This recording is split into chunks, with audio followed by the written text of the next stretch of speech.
We see each other a lot, right? Yeah. No. Not so long ago also. Yeah. Amazing. How far are we away from Istanbul? Probably 4 hours, 5 hours? 4 hours, Yeah. 3.5, something like that. It's amazing to me how much further Dubai is than Europe. Yes. Go to Amsterdam and it's another 7 hours. Holy shit. I was looking at this is like from here to go to LA, like 13 hours, something like that. Oh, Yeah. going east or I going think so. west? I don't know. I was just on plane watching the flight times, Yeah. and it showed Melbourne and it was also like 13 hours. Yeah. No, I think the flight from Dubai still goes over the North Cap down LA. Okay. I don't think it goes east. Yeah. There must be a point though that it's getting close to me to go east versus west. Something in between. Because I want to talk about a lot of stuff, but we have to talk about the match, right? Okay. The big match, you and Denis. Right. Last time you pulled him was 13 years ago. You beat him in a super match 15 years ago, right? 15 years ago, yeah, 2008, I believe. Yeah. 15 years ago. Yeah. We live in a crazy time. Yeah. Where things like this can happen. Because at one point I thought that you retired, he retired, and I'm like, I'm good with that. I can deal with it. But then you made a comeback, and he went to some events, and you can see the flame is there. Oh my God, this is gonna happen. Yeah, it's amazing that we didn't pull any times after that super match. You know. Yeah, you've been to a situation. bunch of tournaments together, right? Yeah, a few. You know, Yeah. I guess we were just different place, different time. I stopped going to the Arnold, and he went to the Arnold a couple times. So he did come to the States. Yeah. But then when I did travel to, I went to the Moscow tournament a couple years, and we just were on the wrong side of the brackets. I think he continued on and beat Chafee, and I got knocked out by Pushkar, I think, the one year, so I never got a chance to win. But it's crazy that it's 15 years. 15 years in making. So last time you pulled him, dominated that match. He was still coming young. You were both 15 years younger, but you were still like 42 at that time, 43, 42, something like that.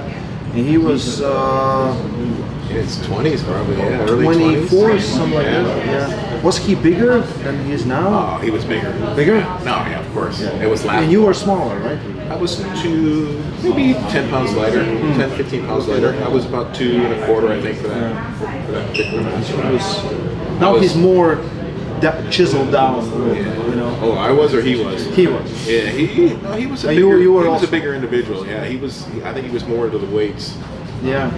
Than he probably was in arm wrestling. But I suspect his tendons are probably better suited now for arm wrestling after the many years that he's put in. He told me a story. He said he went to the hospital and he wakes up from someone trying to stretch out his arm. They're saying your arm is screwed up. Yeah, because it just stays like this. He's like, we need to come back. But looking at that match, how do you feel your chances? How do you feel it's just because you've been super active. You pulled a bunch of times. He hasn't pulled in, I don't know, last time 2018, and that was left arm. And right arm way before that. I think 2015. I don't even know. I don't know either how active he is, and I don't know. Yeah, no, it's a big mystery to me. I don't know exactly. All we can go by is some of his trainings that he's had, and some of the guys that he's gripped up with kind of nonchalantly, and looks very dominant. Looks like he still can control a match pretty easily with his hand strength. So yeah, I haven't seen his arm really being tested too much in practice. I was telling somebody earlier that I haven't really seen him pull any hard matches inside, like elbow to elbow. So usually now he's outside holds, kind of doing a little Kingsman thing. So it'll be interesting. Yeah, I don't. You don't know until you grip up. Yeah, I don't know. I have no idea. Do you have some strategy for? You don't have to tell it, but do you have like a kind of plan? I'm willing to go wherever. I mean, this is going to be not only a test for him, but I think a test for me. I'm going to go outside. I'm going to go inside. Hopefully, one of them works out. I mean, I guess we decided we're going directly to the strap, so. maybe a little disappointed that I'm not going to be able to pull Just him once or twice, without Yeah. the straps. But I never had any success, even in the early years, without the straps. So I figured, that's fine. Go with the straps. I know it probably is. To me, it's a little tougher to arm wrestle guys that are stronger than me. Yes. When I'm tied to them in a strap. Yes. But it'll all be good. Whatever rules we decided on is just fine. So I think the pressure is on him because he's kind of making a comeback, and he needs to run you over because he wants to be, and everyone wants him to be in conversation with him, Levon or Devon, of course. And so you pulled Devon, and the first round wasn't just so one-sided. So he kind of has to at least do that.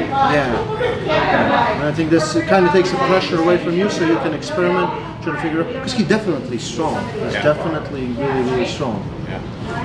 But even in his strongest state, I don't ever remember him being like crazy dominant. He still had trouble with Michael Todd. He still had trouble with when he came out to pull the Arnold and make that big long trip, which probably had an effect on him. And pull Richard Lupke's.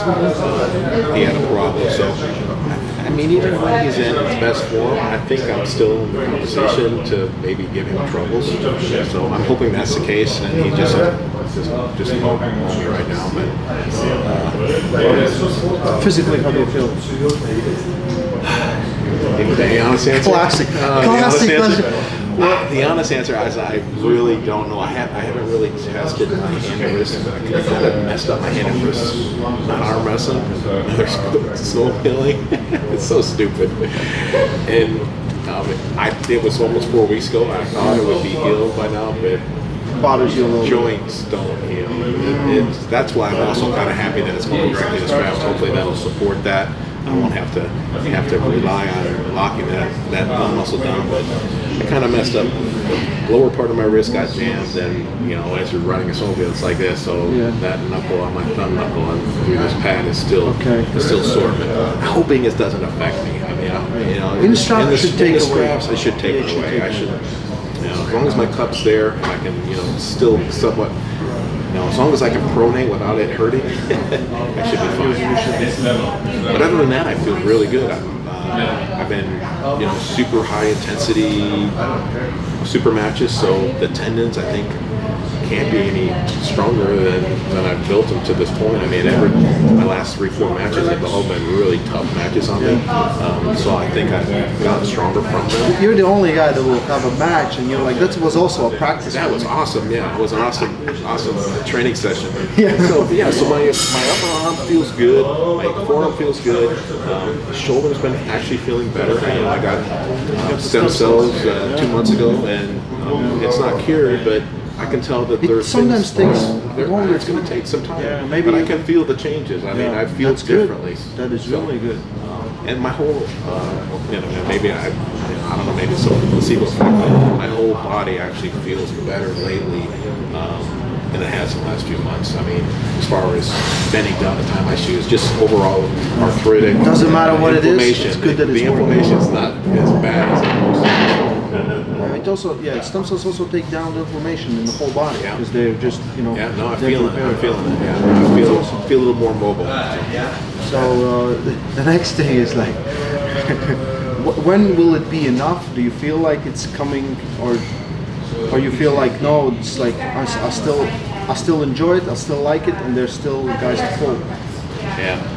Well, because of my last 2 or 3 super matches, I feel like I have unfinished business. I'm so close to taking on the top guys, and my mind says if I can replay that, I can figure it out, do better the next time. So, in my opinion, those are the matches you were supposed to win.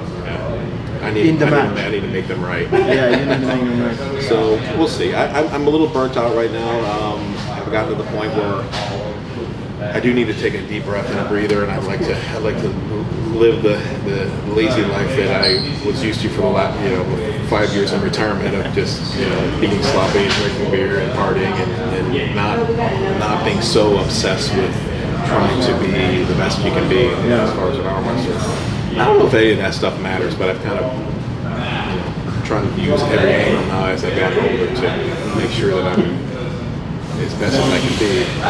And it's gotten a little tiring. I'm ready to step away for at least a couple, 3 months. Yeah, just because you've been so consistent. Yeah, and I think my body needs an extended rest. 6 weeks ago or something like that? Just 5 weeks ago, 5 weeks actually. ago. Yeah, just. Yeah. And then it was like also like 5 weeks ago before that. Right. No, every super match has been about a month apart, half and half apart. So it doesn't leave much time for training, but like I said, I use the arm wrestling super matches for training. You are weird there. You are weird where most guys cannot they just can't do it. Plus they'll like you're pulling super matches where it's endurance and you need to take care of business for multiple rounds. Most guys will just they take a big break, they come back, they're really strong for 1 or 2 rounds and then they're done because they're just not used to it. So that is very impressive. But you're also, John, like I could ask you this before. Do you know who you are? Like, do you feel like you are John Brzenk? Because whoever you ask, it's you. You're the best. You have done things that no one else has done in this sport, and most likely will never will. Like even in your house, we talk about like the guys, smaller guys taking on big guys, and it just. They never reach the top. You're the only guy that reached the top. The absolute. The competition was obviously a lot less back when I was competing. The monsters. There was only a handful of monsters. Yeah, but still, we take a look at the world like 20 years or your world 30 years ago. Same guys. It's the same guys. They're still here. So when someone tries to explain to me level was different, maybe there were not some individuals, but I feel that people were always strong. Yeah. It's because you can't take, it's like North America, you will look at the top 10, it's the same 9 guys for 20, 30 years. That should tell us some story. In right here, they kind of change faster because it's more countries and maybe tougher competition. Again, Denis is still here, you're here, Levon's been dominating for quite some time, and Levon is still young, but most likely if he's okay, we'll see him in 40. So for me, the whole conversation, like, it was easier. It's easier now to train, to get better, but it took special individuals to reach special places. Like how many people can come back out of huge retirement with fucked up shoulder and just keep dominating the best of the best. And the tendons are long term. Like I'll tell people that don't be discouraged by the lack of progress when you're trying to become an arm wrestler because it takes time. Tendons don't show the improvement until like after you've taken that 6 months off or a year later and you realize, well, oh shit, I'm a better arm wrestler. I haven't been doing any training for the last 6 months. I'm a better arm wrestler. Well, it was because of the year prior to that. The thing is, we always, like in arm wrestling, we forget to heal. Yeah. Well, I think the expectations are like weight training. That if you spend months in the gym, weeks, months, you're going to see that progression and the progress, and it's immediate. It's not that way with the sport of arm wrestling. You gotta beat yourself down and then wait 6 months for that collagen to be laid down on that. It just comes back. Yeah. So once you achieve it, it kind of never goes away. Right. Yeah. No, right.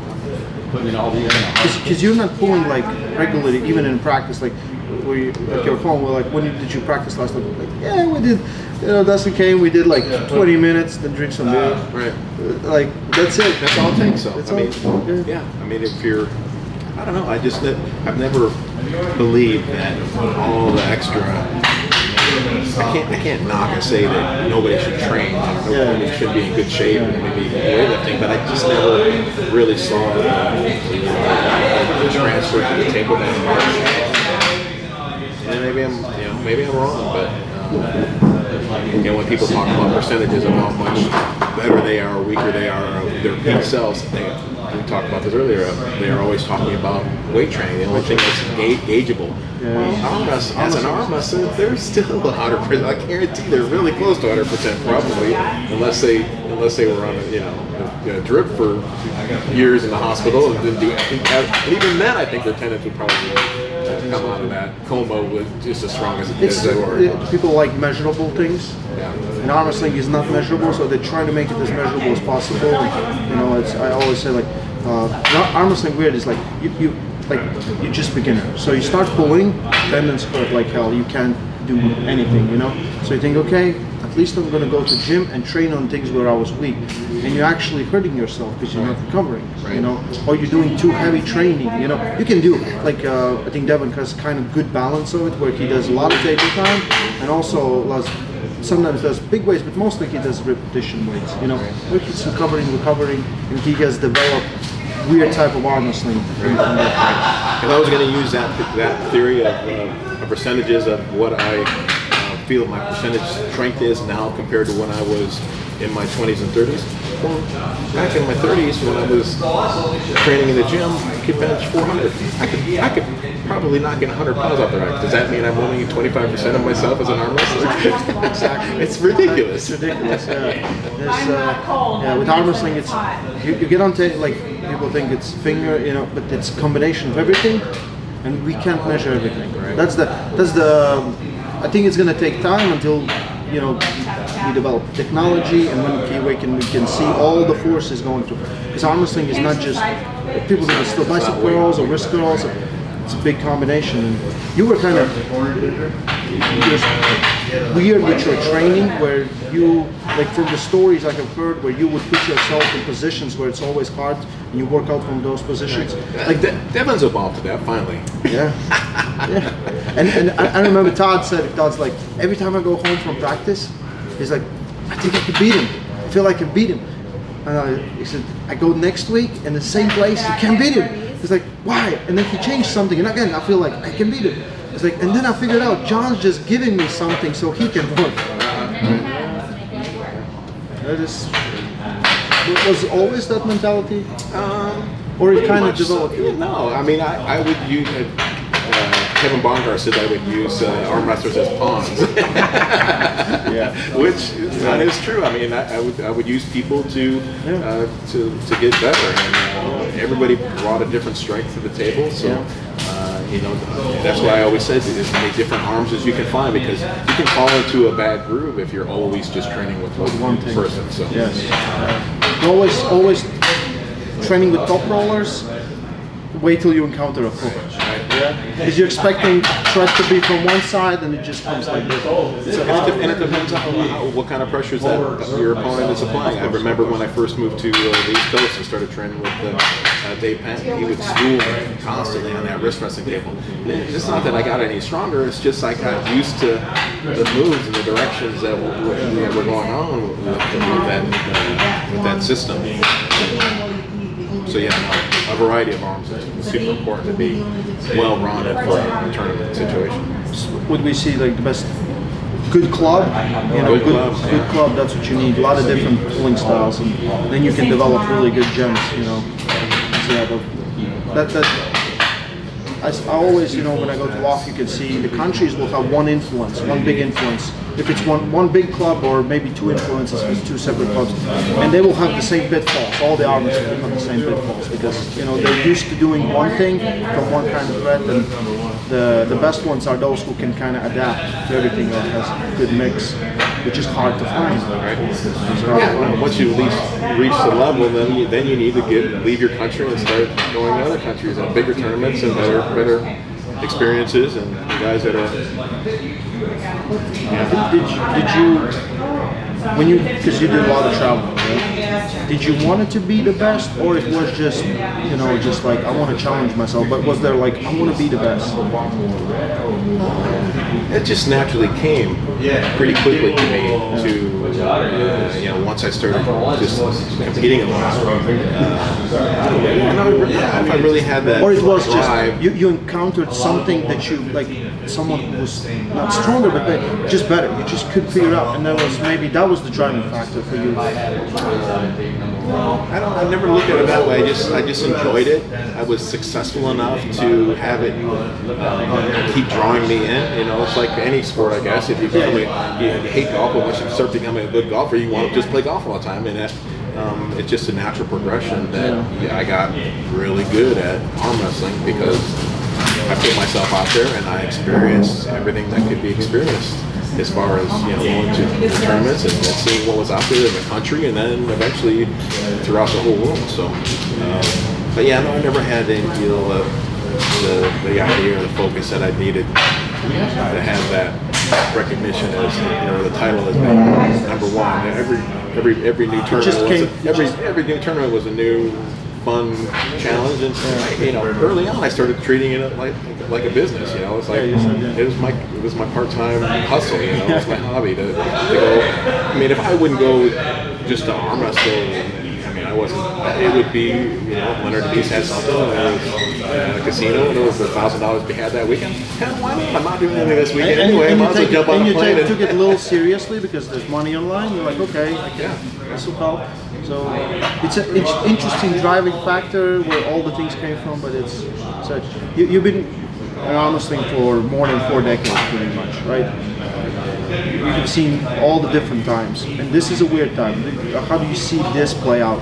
Do we get bigger? Do we get what arm wrestlers kind of wanted to be a little bit more mainstream? I think it's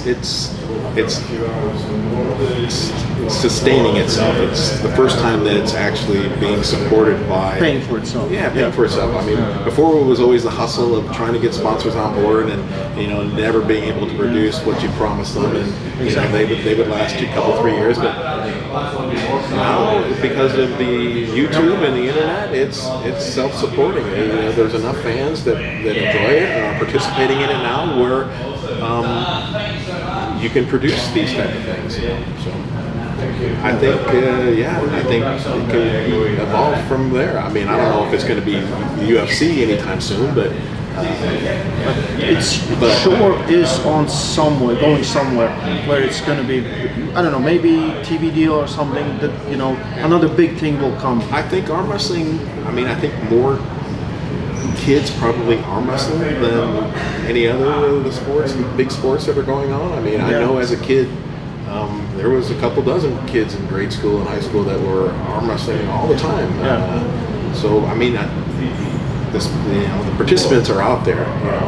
So and it's easy. If they can take it to the next level and they can find and figure out how to use YouTube, we might have millions instead of hundreds of thousands. I feel like the millions are coming. It's just a matter of time.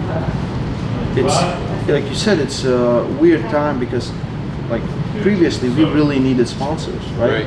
You couldn't really even produce absolutely nothing. Now you can put the camera down, phone camera, right? This camera, and just live stream. People will, they will support it, either buy it or donate or something. And it's getting to the point where it's guys like yourself and a few others that are doing professional productions, good quality stuff. Pretty much like that.